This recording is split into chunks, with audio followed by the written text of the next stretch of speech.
ગર્જનાટ છે કે સિસ્ટમ સામેના ગર્જનાટની આજે વાત છે, કારણ કે તમે જે પ્રકારની સિસ્ટમ બનાવી છે ગુજરાતમાં કે એક બાજુ તમે કહો છો વિકાસ, પરંતુ તમારો વિકાસ કેવો છે ને સાહેબ કે આજે તમામ ગુજરાતની જનતાએ જોઈ લીધું. ક્યાંક રસ્તાઓ ઉખડી ગયા, ક્યાંક રસ્તાઓ ઊંચા થઈ ગયા, ક્યાંક તમારા બ્રિજ તૂટી ગયા અને ક્યાંક તમારે હેલિકોપ્ટર લઈને બચાવવા જવું પડ્યું. પહેલા પણ થતું હતું, આ કોઈ નવી વાત નથી હેલિકોપ્ટર લઈને બચાવવા, પરંતુ જે ભાર્ગવભાઈએ કહ્યું ને પહેલા કે એક વિસ્તારમાં 4 તળાવો હતા, જે તળાવો પર તમે અને તળાવો પર મને 2 દિવસ પહેલા જે બિલ્ડર આપણી ઓફિસે આવ્યા હતા એને મને બહુ સરસ વાત કરી દીક્ષિત કે આમને જમીન લેવલ કરતા તળાવના લેવલ ઊંચા લઈ અને તળાવમાં કોઈ પાણી જ નથી જાતું ભાઈ. વિચાર કરો, આ આઈએસ અભણ એન્જિનિયરો, અભણ તમારા ડેપ્યુટી કમિશનરો, આ આઈએસ અધિકારીઓના ભરોસે આપણું અમદાવાદ, આપણું રાજકોટ, આપણું બરોડા, આપણું સુરત, આપણું ગુજરાત છે. તમે વિચાર કરો, આ આઈએસ અધિકારીઓના ભરોસે તમે વિશ્વામિત્રીના નદીના તટ ઉપર બાંધકામ કરો, તમે વિશ્વામિત્રીમાં જાઓ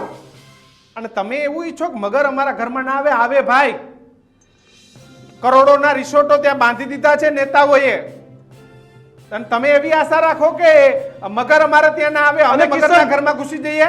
એક આઈએસ અધિકારીના ઘરમાં પાણી ભરાયું ને એક આઈએસ અધિકારીના ઘરમાં પાણી. સાહેબ બતાવો દીક્ષિત, આ આઈએસ બાઈએસના કલેક્ટરોના બંગલા એ શહેરના સૌથી ઊંચા વિસ્તારમાં હોય, ત્યાં પાણી ભરાય અને મધ્યમ વર્ગ બિચારો નીચાણવાળા વિસ્તારમાં પડ્યો છે, સ્લમ વિસ્તારમાં પડ્યો છે. સારા માણસો તો ક્યાંય બિલ્ડિંગો બાંધીને રહે છે. અને દર વખતે અમારા આ જ મુદ્દે ચર્ચા કરવાની કે તમારી સિસ્ટમ ફ્લોપ છે, તેના કારણે ગુજરાતની જનતાની આ હાલત છે. કહેવત છે ને કે ગરીબના ઘરમાં તેલનું ટીપુય નથી ને અમીરોની કબરે ઘીના દીવા પડે. એ આ કહેવત બહુ સાચી છે ભાઈ.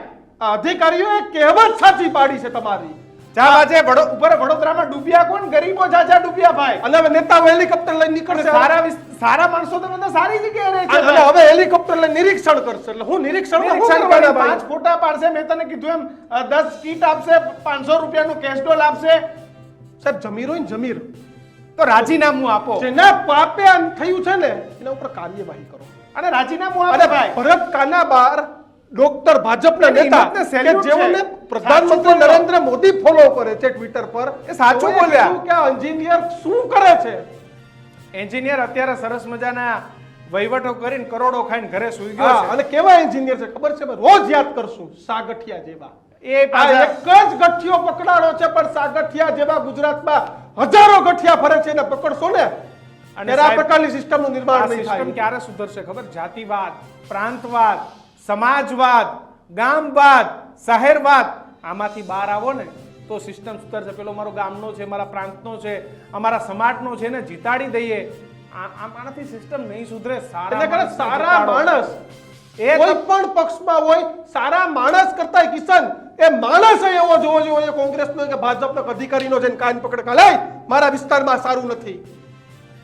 અમારા કિશન હું યાદ કરીશ, ભલે દબંગ નેતાની છાપ હોય, પોરબંદરના કાંતલ જાડેજાની મને કિસ્સો યાદ છે, પ્રજા માટે ઉતરી આવે છે. પોરબંદરમાં એક સમયે રાણાઓમાં ડ્રેનેજ કટરનું કામ એન્જિનિયરે ખરાબ ક્વોલિટીનું કર્યું હતું. આજે મહિલા નેતાઓ એને અમરેલીથી રાતોરાત બોલાવી કીધું કે અમારી ગટરનું કામ કરી નાખજે. આ રીવાબા પાણીમાં ઉતરાતા, રીવાબા મહિલા નેતા હોવા છતાંય કેટલા પુરુષોની વચ્ચે મહિલાઓ કામ કરી. અને થોડાક ટાઈમ પહેલા ટ્રેક્ટરનું દ્રશ્ય આવ્યું તો નેતાઓ ટ્રેક્ટરમાં શું કરવા નીકળ્યા?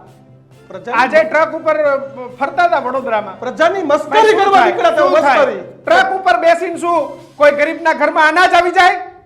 કોઈ વિદ્યાર્થીના ચોપડા પડી ગયા છે, પાણીમાં પલળી ગયા છે, પાછા આવી જાય? કોઈની કાર એ પાણીમાં ડૂબી ગઈ છે, ટ્રક ઉપર ચડવાથી પાછી આવી જશે? ભાઈ તમારા નિરીક્ષણની જરૂર નથી, તમે એક્શન લો. તમારે એક્શનની જરૂર છે. નુકસાન થયું હોય એનાથી દોઢું ચૂકવવાની ત્રેવડ હોય ને તો તમે ફરવા નીકળો. બાકી આ તમારા ધતિંગ 50-150 બંધ કરી દો, કારણ કે ગુજરાતની જનતા એ ખૂબ સારી રીતે તમારા નાટકોથી બહુ વ્યવસ્થિત રીતે પરિચિત છે સાહેબ, કારણ કે તમારી જૂની સ્ક્રિપ્ટો છે ને. ભાઈ વાઇબ્રન્ટ ગુજરાતની જરૂર નથી. આ વડોદરાને વાઇબ્રન્ટ કરો, અમદાવાદમાં પાણી ન ભરાય એને વાઇબ્રન્ટ કરો. તમે સિંધુ ભવન રોડને સ્માર્ટ રોડ કરો, પાણી તો જો ભરાઈ જાય 4-5 ઇંચ વરસાદમાં. અને એટલા માટે જ બોલીએ છીએ કરીશું કરો. અમે પહેલા જ કહ્યું હતું કે અમારો શબ્દ કોઈને ઘાવ લાગશે ને લાગવો હોય તો લાગે, આવું બોલવાના કારણ કે અમારા માટે નથી. અમે પહેલા જ દિવસે કહ્યું હતું કે અમે જનતાના પ્રવક્તા છે, કોઈ રાજકીય પક્ષ નહીં, એટલે કે અમે તો આ જ મોઢે બોલવાના. બિલકુલ. આપણે તો છેલ્લે જ કે આ સમસ્યાઓમાંથી પ્રજાને છુટકારો મળે, વડોદરા જેવી ઘટનાઓ ના બને, અને આ બુલંદ અવાજ મારા અને દીક્ષિતના બુલંદ અવાજને પ્રેમ આપતા રહેજો. ન્યૂઝરૂમને ફોલો કરજો, શેર કરજો, સબસ્ક્રાઇબ કરજો, કારણ કે અમે એક બુલંદ અવાજ લઈને નીકળ્યા છીએ અને બુલંદ અવાજમાં તમારા સપોર્ટની જરૂર છે. અમને બુલંદ બનાવજો અને તમે પણ બુલંદ બનજો. ન્યૂઝરૂમને પ્રેમ આપતા રહેજો. હાલ સમય થયો છે વિરામ લેવાનો, વિદાય લેવાનો. જોતા રહેજો ન્યૂઝરૂમ. નમસ્કાર.